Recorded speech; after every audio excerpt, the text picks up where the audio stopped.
बिस्मिल्लाहिर्रहमानिर्रहीम। इय्याका नअबुदु व इय्याका नस्तईन। जेलम, आज सबसे पहले मैं यहां आपके सामने खड़े होके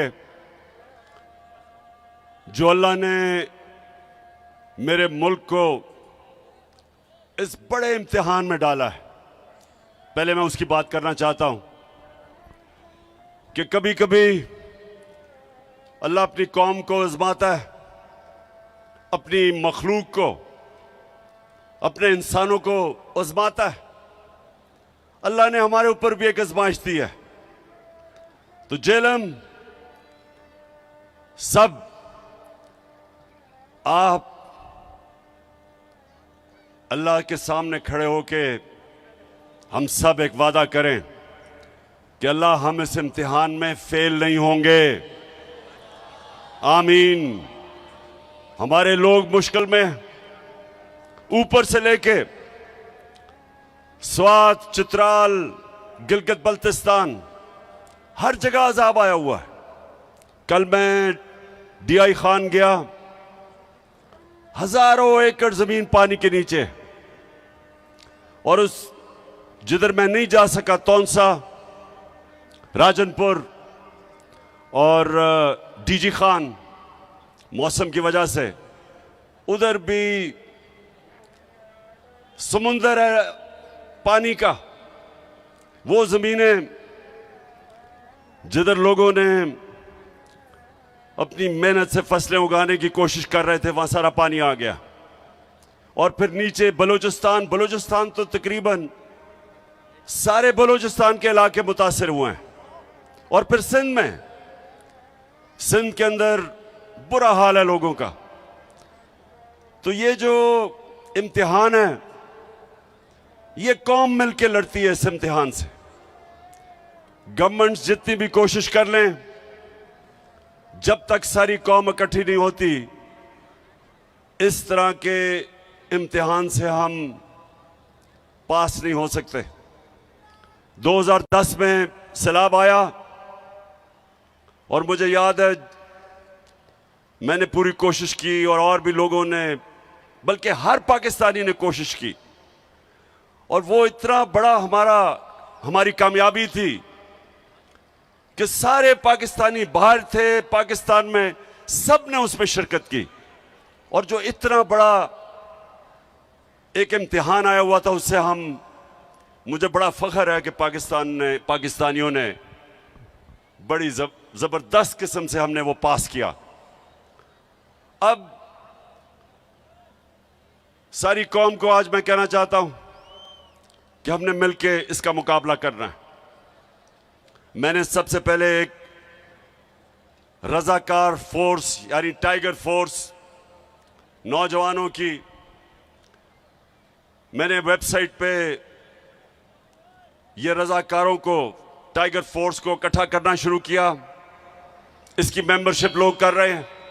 पहले से ही हमारे पास एक टाइगर फोर्स के रजाकार थे। तो पहले तो हम एक बड़ी फोर्स जमा कर रहे हैं जो हुकूमतों की मदद करेगी, उन इलाकों में जाएगी, और बड़े बड़े इलाके हैं जो पानी के नीचे हैं, तो हुकूमतों की मदद करेगी ताकि हम उन मुतासरीन की मदद करें। दूसरा, मैं कल शाम को, कल नहीं, पीर की शाम को, परसों शाम को मैं एक टेलीथॉन करूंगा, पैसा इकट्ठा करूंगा इंशाल्लाह। सारे जो पाकिस्तानी इधर भी रहते हैं और जो बैरून मुल्क पाकिस्तानी हैं, और वो पैसा इकट्ठा करके हम हुकूमतों के, पंजाब और पख्तूनख्वा की हुकूमतों का फंड, उधर पैसा इकट्ठा करेंगे। और उसके ऊपर सानिया निश्तर, जिन्होंने बड़ा कामयाब प्रोग्राम किया था जब कोरोना के दौर में हमने एक एहसास का प्रोग्राम किया था, सारी दुनिया ने उसे माना था, इंटरनेशनली रिकग्नाइज किया था एहसास प्रोग्राम। उसी सानिया निश्तर को हम इस फंड के ऊपर बैठाएंगे, कमेटी नीचे होगी, और जिधर जिधर भी पाकिस्तान में कोशिश करेंगे कि जिधर जिधर लोगों को ज़रूरत है, उधर हम उसके मुताबिक, कि जिधर मुस्तहिक लोग हैं उसके मुताबिक हम ये फंड देंगे। तीसरी चीज, हमें आगे से इसकी प्लानिंग करनी है। एक तो अल्लाह का इम्तिहान है, ये तो हमारे ऊपर आया, इसके ऊपर तो कोई कुछ नहीं कर सकता। लेकिन जो हम कर सकते हैं, अब जेलम के लोगों ये सुनो, हम क्या कर सकते हैं? हम डैम्स बना सकते हैं। और मुझे ये फख्र है कि हमने अपने 3.5 साल में 10 डैम शुरू किए पाकिस्तान में।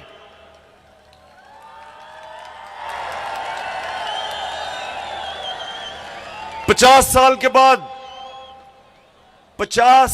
बाद पाकिस्तान में बड़े डैम बने।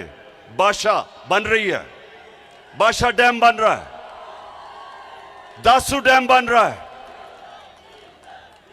और उसके अलावा मुमन डैम, जो इंशाल्लाह अगर इसी रफ्तार पे गया तो 2025 में बन जाएगा। 10 डैम का हमने प्रोग्राम बनाया। इससे क्या होता है? जब आपके पास डैम होते हैं तो जब पानी आता है, जब बारिश आता है तो पानी आता है, तो वो आप पानी को काबू कर लेते हैं। डैम जब आपके बने होते हैं तो बारिश आता, पानी आता, रोक लेते हैं उसको, और वो पानी बजाय तबाही करने के वो एक नेमत बन जाती है। ये है डैम का कमाल। आप सोचें, जेलम के लोगों सुनो, चाइना में 80,000 डैम हैं, 5,000 बड़े डैम हैं। हमारे पास अभी 2 बने थे, मंगला और तरबेला, उसके बाद ये पहली दफा बड़े डैम बन रहे हैं। तो ये हमने बड़ी कोताही की। और जितनी भी हुकूमतें आई, सबसे सवाल पूछता हूं कि क्या आपको कोई एहसास नहीं था कि हमारी हाइड्रो इलेक्ट्रिसिटी, सबसे सस्ती और साफ बिजली तो पानी के ऊपर बनती है, डैम बना के। फिर हमें पानी बचा लेते हैं, या पानी की कमी है, आगे पानी की मजीद कमी आ रही है, उसके लिए डैम्स की जरूरत थी। तो किसी ने 50 साल में डैम्स का नहीं सोचा। मैं अपनी हुकूमत को मुबारक देता हूं कि पहली दफा 10 डैम्स बनाने एक हुकूमत ने बनाने के मंसूबे बनाए।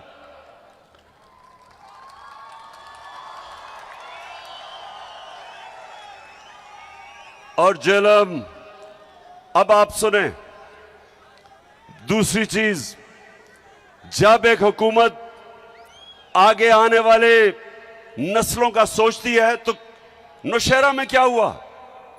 नौशहरा में हमारे पिछले चंद सालों में, जब से हमारी हुकूमत है, बंद बनाए गए। 2010 में जब सैलाब आया था, नौशहरा डूब गया था। इस बारी बंद बना के नौशहरा को बचाया गया, और अल्लाह करे कि और पानी ना आए। अभी पानी आ रहा है, हम ये उम्मीद रखते हैं कि वो बंद बचा लेगा। इस तरह की इस वक्त तौंशा शहर, उधर उस शहर आज डूब जाना था, जो ऊपर से कोए सुलेमान से ये जो चश्मे आए और ये नाले आ रहे थे, अगर वो पंजाब की हुकूमत, उस्मान बुज़दार की हुकूमत अगर वहां अरबों रुपए का बंद ना बनाती, आज तौंसा डूब गया था। और फिर आज लाहौर के अंदर जब पानी आता था, बारिश आता था, तो लाहौर भी मुश्किल में पड़ जाता था। जिस तरह सिंध और कराची खास तौर पे, या जब बारिश आती है तो डूब जाता है, और या फिर पानी नहीं मिलता। कराची के अंदर टैंकर माफिया है, सबसे ज्यादा पैसा टैंकर माफिया बनाता है, क्योंकि पानी नहीं है। लाहौर के अंदर अंडरग्राउंड उन्होंने टैंक्स बनाए, और अब जब बारिशें हुई हैं, कोई लाहौर के अंदर पानी नहीं खड़ा हुआ। ये पहली दफा आगे की प्लानिंग कर रहे हैं। 30 साल इन दोनों हुकूमतों ने पावर में बैठे रहे, कितनी इन्होंने प्लानिंग की। अब डीजी खान एक बड़ा ये पहाड़ से जो पानी उसको रोकने के लिए एक सुरूर डैम बन रही है जिसकी फीजिबिलिटी वो ये सारे नालों का पानी रोक लेगी और वहां वैसे खुशहाली होती है तो वो पानी नेमत भी बन जाएगा और बचा लेगा जो जिस तरह की तबाही आज मची है।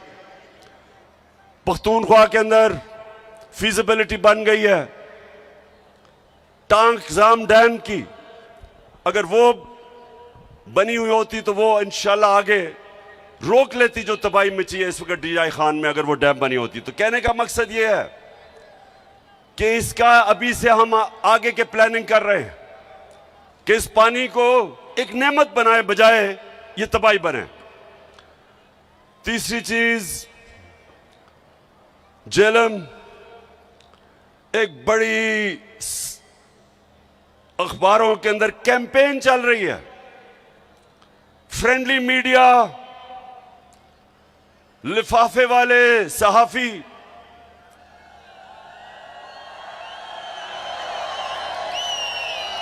आप जानते हैं ना लिफाफे वाला सहाफी कौन होते हैं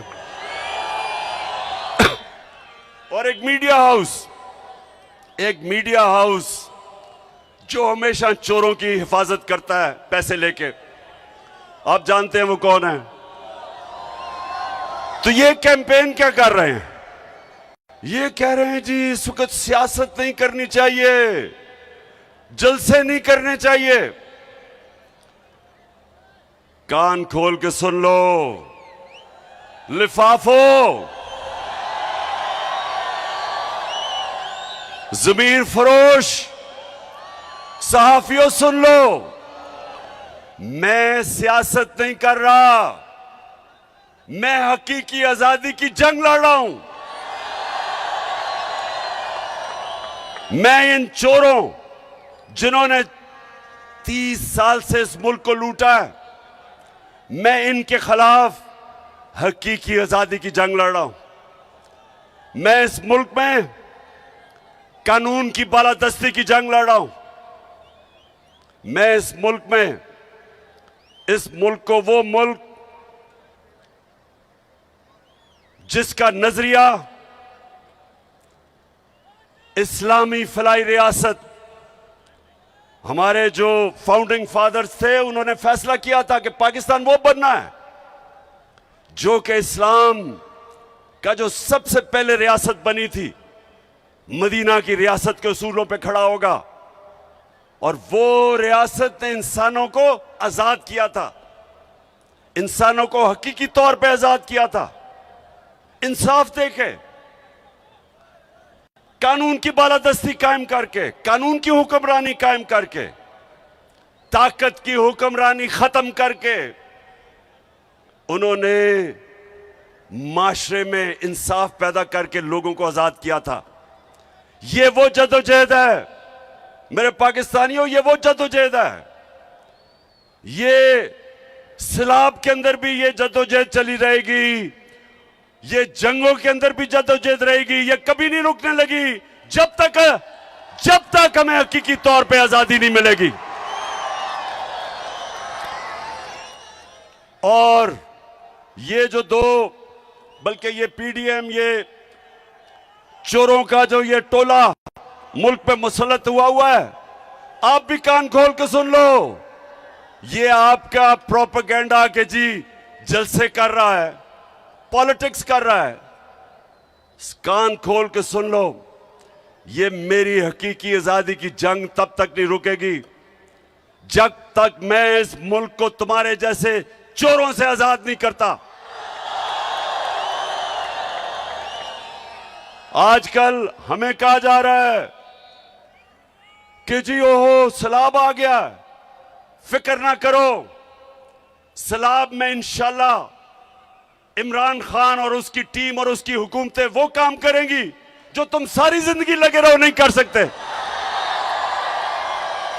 तुम्हारे लिए तो कोई पैसे देने के लिए तैयार नहीं है क्योंकि तुम्हारा तो चोरी करके सारा पैसा बाहर पड़ा है। वो जो भगोड़ा लंदन में बैठा हुआ है, किधर से पैसा आया उसके और उसके बेटों को कि अरबों रुपए की प्रॉपर्टीज में रहता है और वो हमें दर्श दे रहा है कि सियासत नहीं करनी चाहिए। तुम भी सुन लो, नवाज शरीफ मफरूर और मुजरिम, गौर से सुन लो। और यहां शहबाज शरीफ तुम भी सुन लो, और फजल रहमान डीजल तुम भी सुन लो, और आसिफ जरदारी जिसको पैसे की बीमारी है, जो पैसा देख के, आसिफ जरदारी जब पैसा देखता है उसकी मूछें ऊंची नीची होनी शुरू हो जाती है। सब सुन लो, ये हमारी तुम्हारे खिलाफ जद्दोजहद हर मौसम में चलेगी। गर्म तरीन जब पाकिस्तान, याद रखें अप्रैल के महीने में एक ऐसा हफ्ता था कि दुनिया में सबसे गर्म मुल्क पाकिस्तान था, सबसे ज्यादा गर्मी पाकिस्तान में थी। तब भी मैं सड़कों पे था, तब भी मैं तुम्हारे खिलाफ जुलूस जलसे कर रहा था। गर्मी हो या बारिश हो, पिछले दिन बारिश हो रही थी तब भी जलसे कर रहा था। और जब तक मैं इंशाअल्लाह अपने मुल्क को आजाद नहीं करूंगा, मैं सड़कों पे होऊंगा, मैं अपने लोगों को भी बचाऊंगा, जद्दोजहद करूंगा, सैलाब में जो मुतासरीन हैं उनके लिए भी करूंगा। और इंशाअल्लाह परसों मैं आपको अपने पाकिस्तानियों से पैसा इकट्ठा करके दिखाऊंगा, इकट्ठा करता रहूंगा, मदद करूंगा अपने लोगों की, लेकिन तुम्हें नहीं छोड़ना। क्योंकि हमारा मुल्क, जब से ये दो खानदान आए हैं डाकुओं के, आपको पता होना चाहिए कि इनके आने से पहले सारे बर्रे सगीर में पाकिस्तान सबसे आगे था। हमारे इकोनॉमिक इंडिकेटर्स सारे बर्रे सगीर से सबसे आगे थे। सारे बर्रे सगीर में हम सबसे आगे थे। हिंदुस्तान से जब मैच खेल के मैं पाकिस्तान आता था, और अल्लाह का शुक्र है वो हमें जिता के लेके आता था पाकिस्तान हिंदुस्तान से, तो जब मैं वापस आता था तो मुझे एहसास होता था कि गरीब तरीन मुल्क से मैं अमीर मुल्क में आ गया हूं। पाकिस्तान आगे था इन सब से। फिर ये दो डाकू खानदान इस मुल्क पे मुसल्लत हुए। हम हिंदुस्तान से भी पीछे रह गए, हम बांग्लादेश से भी पीछे रह गए। और ये जो आज शहबाज शरीफ और ये मिफ्ता इस्माइल कहता है कि तहरीक इंसाफ की वजह से IMF का प्रोग्राम फेल हो जाएगा, शहबाज शरीफ सुन लो गौर से। पहले तो तुम और तुम्हारे इत्तेहादी और खानदानों ने इस मुल्क को मकरूज किया, कर्जे आपने चढ़ाए, आपकी वजह से हर इंसान पे कर्जे बढ़ते गए। हमारी जब बारी आई तो मुल्क का तो दिवालिया निकला हुआ था 2018 में। आप अपने फोन के ऊपर गूगल करके देख ले कि 2018 में पाकिस्तान की तारीख का सबसे बड़ा बैरूनी मुल्क खसारा था, सबसे ज्यादा कर्जे थे। हम जितना भी हमने पहला साल पैसा इकट्ठा किया टैक्स पे, आधा चला गया कर्जों की किस्तें अदा करने में जो कर्जे आपने लिए थे। तो तब हमें मिला था पाकिस्तान।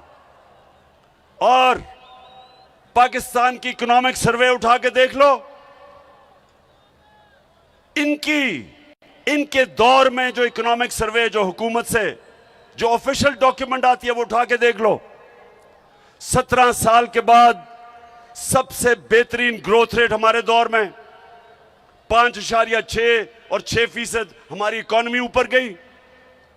सबसे ज्यादा पाकिस्तान की तारीख में टैक्स इकट्ठा किया, सबसे ज्यादा पाकिस्तान की तारीख में बैरून मुल्क पाकिस्तानियों ने डॉलर्स भेजे। हमारी 4 फसलें 2 साल रिकॉर्ड पैदावार हुई। किसानों के पास तारीख में सबसे ज्यादा पैसा गया देहातों में। हम वो पाकिस्तान छोड़ के गए थे। हमने एहसास के जरिए लोगों को फायदा पहुंचाया, निचले तबके को। हमने पहली दफा पाकिस्तान में हेल्थ इंश्योरेंस यानी कि 10 लाख रुपया हर खानदान को दिया कि किसी भी अस्पताल में अपना इलाज करवा सकते थे। यह पहली दफा हुआ पाकिस्तान में। और इस दौर में और हम छोड़ के जाते हैं अप्रैल में, आप साजिश करते हैं, बैरूनी मुल्क साजिश करके गवर्नमेंट गिराते हैं और 4 महीने के अंदर मुल्क का दिवालिया निकाल देते हैं, मजीद कर्जों का रिकॉर्ड तोड़ देते हैं, रुपया गिर जाता है। रुपया एक दफा तकरीबन 250 रुपया डॉलर पे पहुंच गया। आज भी सबसे ज्यादा इस वक्त डॉलर महंगा है। इसका मतलब महंगाई सबसे ज्यादा महंगी है। एक चीज जेलम सुन लो, इसको कहते हैं कंज्यूमर प्राइस इंडेक्स। ये होता है जो आम लोगों के खाने पीने की चीज, बिजली और गैस। ये हम जब छोड़ के गए थे 16% थी, यानी 16% महंगाई थी। आज 45% है। आज दुगनी से भी ज्यादा महंगाई है। तो इन्होंने तो सारा शोर ही मचाया था कि हमारी हुकूमत नाअहल है क्योंकि हम महंगाई नहीं रोक सकते। महंगाई के रिकॉर्ड टूट गए, माइशत नीचे आ गई, कर्जे और ले लिए। और आज मिफ्ता इस्माइल कहता है कि जनाब तहरीक इंसाफ IMF का प्रोग्राम फेल करना चाहती है। पहले तो तुम्हारे से सवाल पूछता हूं कि 2 महीने पख्तूनख्वा का वजीर आपसे बार बार पूछता रहा कि मैं मीटिंग करना चाहता हूं, आपने जो पैसे वादा किए थे पख्तूनख्वा को नहीं मिले, उसको मीटिंग नहीं दी, ऊपर से सैलाब आ गया। तो अब वो ये सोच रहा है कि आप कह रहे हैं कि हम आपको एक सरप्लस देंगे, तो इस सैलाब में जो अरबों अरबों अरबों रुपए की तबाही मची है, किधर से सरप्लस देगा वो?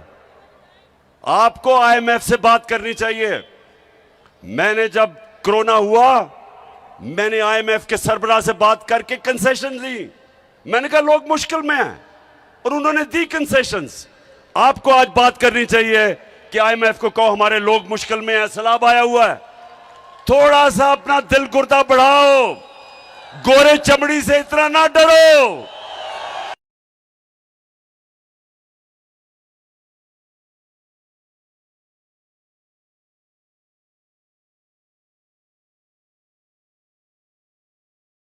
इतनी गुलामी ना करो। हार्ट ट्रांसप्लांट करवा लो, शायद आप में थोड़ी दिलेरी आ जाए कि उनके सामने कैंपेन टांग दी हैं। शहबाज शरीफ तो कहता है, आपने सुना है हमारे शहबाज शरीफ को, ये जरा जरूर सुने जरा, एक 22 करोड़ अवाम का सरबराह, सुने जरा गौर से कि वो क्या कहता है और मुझे उसके बाद बताना कि क्या आपको भी उतनी शर्मिंदगी हुई है सुन के जितनी मुझे। सुने, मैं सऊदी अरब से होके आया हूँ, मैं UAE के होके, अभी मैं तुर्की होके आया हूँ, और मैंने उन भाइयों को कहा कि आप हमारे बड़े अजीम भाई हैं, हमेशा आपने हमारी मदद की। और मैंने यही कहा, जब मैं आया हूँ तो आप समझेंगे शायद ये मांगने आया है। मैं मांगने नहीं आया, लेकिन मजबूरी है। जिस तरह माजी में 75 साल में आपने हमारा हाथ बटाया है, कुछ अर्सा आप हाथ बटा। मैंने कहा मैं वादा करता हूं कि इंशाअल्लाह हम पूरी कौम हम मिलकर दिन रात मेहनत करेंगे, पसीना कराएंगे, अपने पांव पे खड़े होंगे। जेलम क्या आप उतना ही शर्मिंदा है जितना मैं हूं? देखें, हमारा मुल्क बना था एक अजीम नारे पे, पाकिस्तान का मतलब क्या, और मेरा तेरा रिश्ता क्या, और ला इलाहा इल्लल्लाह का मतलब कि अल्लाह, हम तेरे सामने हाथ फैलाएंगे, हम किसी के सामने नहीं झुकेंगे। ये हमारा कर रहा है, ये जो इंपोर्टेड हुकूमत आई है, एक गैरतमंद कौम को, एक गैरतमंद कौम जिसका लीडर कायदे आजम, जो अंग्रेज की गुलामी में भी किसी के सामने नहीं झुकता था, नजरियाती लीडर इलामा इकबाल, उस कौम को इस तरह के लीडर मिले हैं क्योंकि इनका इतना चोरी का पैसा मुल्क से बाहर पड़ा है। ये जिन मुल्कों में पैसा पड़ा है उनके गुलाम है। अच्छा पाकिस्तानियों, मैं अब आपको आखिर में ये बड़ी जरूरी बात करना चाहता हूं और ये आपने गौर से सुनना है। एक तरफ हमें कहते हैं कि जनाब सैलाब आया हुआ है और सैलाब की वार्निंग कई हफ्ते पहले थी, तो जब सैलाब आया हुआ है तो ये बताएं कि पाकिस्तान की सबसे बड़ी पार्टी को अब दीवार से लगा रहे हैं, केसेस कर रहे हैं। पहले तो 25 में आपने लोगों को जिस तरह तशद्दुद किया और यहां ऊपर हमारे बैठे हैं लोग जिनको इन्होंने जेलों में डाला पुरअमन एहतजाज करने के लिए। 3 दफा इन्होंने हमारे खिलाफ धरने दिए, ना एक किसी को पकड़ा, ना कोई FIR काटी, ना कोई रास्ते रोके, बल्कि मैंने तो कहा हम तुम्हें खाना पीना भी दे देंगे। वो और बात है कि इनके धरने सारे वही हुआ, बुरी तरह हारे, जल्द से कामयाब नहीं हुए। हमारे लिए एक पुरअमन एहतजाज पे जो उन्होंने जुल्म किया, मैं अपने जेलम के लोगों को यह कहना चाहता हूं कि इस वक्त पाकिस्तान की जमहूरियत को, हमारी आज़ादी को सबसे ज्यादा खतरा है, क्योंकि ये बैरून मुल्क साजिश के जरिए जो हमारे ऊपर मुसल्लत किए गए हैं, इलेक्शन से ये भाग गए हैं। सारी इन्होंने इलेक्शन कमिश्नर के साथ मिलके, सारी पुलिस का इस्तेमाल करके, उसके बावजूद जो पंजाब का इलेक्शन था बुरी तरह हारे, जो पंजाब के बाय इलेक्शन थे बुरी तरह हारे, धांधली के बावजूद। उसके बाद 2 बाय इलेक्शन हुए, वो भी हार गए। अब ये डरे हुए हैं, इनको पता है कि इलेक्शन में तो इन्होंने फैंटा खाना है, तो अब ये कोशिश कर रहे हैं कि टेक्निकल नॉकआउट किया जाए। सबसे पहले तो इमरान खान को किसी तरह रास्ते से हटाओ, किसी तरह इसको डिस्क्वालीफाई करवाओ। अब मेरी कौम मुझे 50 साल से जानती है, 50 साल से आप मुझे जानते हैं। आप तो पैदा भी नहीं हुए जब मैं क्रिकेट खेलता था। आज तक मैं अपने कानून के बीच में रहा हूं और आइन के बीच में रहा हूं। सारी मेरी 26 साल की पॉलिटिक्स कभी मैंने अपने मुल्क में इंतशार नहीं किया। हालांकि हमारे ऊपर हर किस्म का, जब इन्होंने 25 को हमारे खिलाफ तशद्दुद किया, हमने कुछ नहीं किया, हम वापस चले गए इस डर से। मैं इसलिए खत्म किया धरना, मुझे डर था कि इंतशार होगा। अब मेरे खिलाफ इन्होंने दहशतगर्दी का पर्चा कर दिया है, यानी कि मैं एक बहुत बड़ा दहशतगर्द हूं, मुझे पकड़ने भी आए थे। अब सारी दुनिया में ये खबर गई है पाकिस्तानियों, सारी दुनिया में, कि जी इमरान खान के ऊपर दहशतगर्दी का पर्चा कर दिया। और दहशत क्या थी ये भी सुन लो। हमारे बड़े एक ऐसा कारकुन जो मेहनत करता था, शहबाज गिल को इनको ने पकड़ा, बजाय अदालत में ले जाने के 2 दिन तशद्दुद किया उसके ऊपर, नंगा करके उसके ऊपर तशद्दुद किया गया, उसके ऊपर जिनसी तशद्दुद किया गया। तो जब मैंने ये कहा कि जो लोग जिम्मेदार थे उनके ऊपर कानूनी कार्रवाई होगी और हम करेंगे, तो मुझे जरा ये सब बताओ कि क्या ये दहशतगर्दी है? इसको दहशतगर्दी कहते हैं। सारी दुनिया में ये खबर गई। पाकिस्तान का जिस तरह उन्होंने पाकिस्तान को एक बनाना रिपब्लिक समझा, क्योंकि दुनिया तो मुझे जानती है। हमारा मजाक उड़ा। सिर्फ और सिर्फ इन्होंने खौफ और हरासा फैलाने के लिए। और एक आदमी आया है, उसको स्पेशल मिशन दी गई है। एक मिशन दी गई थी मिस्टर एक्स को लाहौर में। अब इस्लामाबाद में मिस्टर वाई को मिशन दी गई है। मिस्टर वाई को कहा गया है कि तुमने तहरीक इंसाफ को ऐसा डराना है कि चुप करके बैठ जाएंगे। मिस्टर वाई, मेरी गौर से बात सुन लो। ये पॉलिटिकल पार्टी है, ये दहशतगर्द नहीं है जो अब हरबे इस्तेमाल कर रहे हैं। वो जो जमील फारूकी से किया, उसको भी नंगा करके तशद्दुद किया। वो एक सहाफी है। अरशद शरीफ बाहर गया हुआ मुल्क से। पाकिस्तान का वो सहाफी जिसकी इज्जत है, क्रेडिबल है, वो अपनी जान बचा के मुल्क छोड़ के चला गया। साबिर शाकिर वो मुल्क से बाहर चला गया है। ARY को बंद कर दिया है। इसलिए नहीं कि ARY ने कोई गलती की थी, इसलिए कि वो इमरान खान का मौक़िफ़ पेश करता था, वो तहरीक इंसाफ का मौक़िफ़ पेश करता था, इसलिए बंद किया है। हमारे सोशल मीडिया के लोगों को पकड़ पकड़ के धमकियां, एंकर्स को भी, सहाफियों को भी और मीडिया हाउस को भी, लोगों को बताया जाता है कि हमारी कवरेज ना की जाए। तो ये एक तरफ आप कह रहे हैं कि मुल्क को इकट्ठा होना चाहिए सलाह के लिए, दूसरी तरफ सबसे बड़ी पार्टी के खिलाफ ये जो कार्रवाई कर रहे हैं।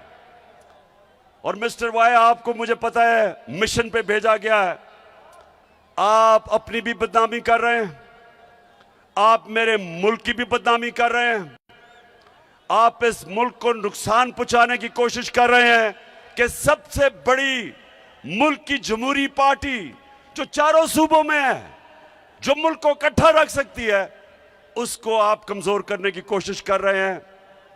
यह मुल्क से गद्दारी है। इसलिए मैं आज आप सबको पैगाम देना चाहता हूं, जो लगे हुए हैं साजिश करने हमारे इस मुल्क के खिलाफ, ये मेरे खिलाफ साजिश नहीं है, ये मुल्क की सबसे बड़ी जमात के खिलाफ साजिश सिर्फ नहीं है, ये मुल्क के खिलाफ साजिश है, मुल्क की जमहूरियत कमजोर करने की साजिश है। इसके लिए मैं आज आपको कह रहा हूं कि मैं और मेरी पार्टी पूरी जद्दोजहद करेगी। जितना मेरे में स्टेमिना है, और माशाल्लाह क्रिकेट की वजह से स्टेमिना बढ़ा है, मैं पूरी तरह जद्दोजहद करूंगा। जब अर्ज़े खुदा के काबे से सब बुत उठवाए जाएंगे, हम रहले सफा मरदूदे हरम मसनद पे बिठाए जाएंगे, सब ताज उछाले जाएंगे, सब तख्त गिराए जाएंगे, हम देखेंगे, लाजिम है कि हम भी देखेंगे, हम तो जेलम आखिर में मैं आज अपनी सारी पार्टी को, कारकुनों को, अपने पाकिस्तानियों को दो चीजों के लिए तैयार कर रहा हूं।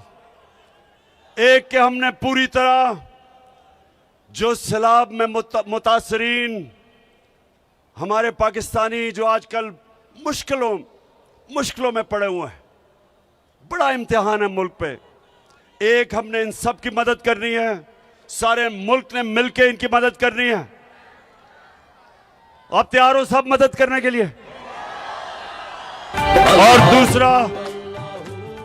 और दूसरा सब तैयार हो जाए इस मुल्क में हकीकी आजादी की जद्दोजहद के लिए। आपका कैप्टन आगे होगा, आपने मेरे साथ होना है, और इंशाअल्लाह एक मुल्क को हमने हकीकी तौर पे आजाद करके रहना है। पाकिस्तान जिंदाबाद। अल्लाह